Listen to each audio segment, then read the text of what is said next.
Жоқ, қарыз мен бұғатталу туралы ақпарат жетпей қалады деген шындыққа жанаспайды. Себебі қазір біз цифрлық дәуірде өмір сүріп жатырмыз. Кез келгеніміздің смартфонымыз бар. Сол смартфондарда арнайы қосымшалар бар. Әділет.гов болсын, e-gov болсын. Бұл жерлерде кез келген азамат шетелге шықпас бұрын өзінің кедергісіз бір мемлекеттен екінші мемлекетке өтуіне жағдай жасау үшін өзінде қандай да бұғаттардың бар екендігі немесе жоқ екендігіне көз жеткізіп алғаны абзал.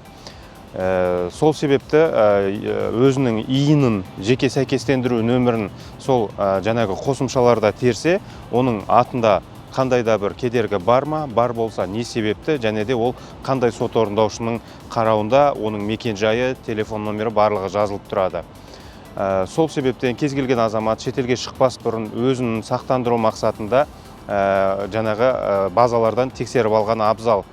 Және де қандай да бір себептермен өзінің басында берешегінде қандай да бір айыппұлы бар, берешегі бар, қарызы бар екенін білмеген жағдайда бұл айыппұл төлеу тетігі мемлекеттік органдармен интеграцияланған болса, сол жерде банка қосымшасынан төлесе, бұғат автоматты түрде алынып тасталады.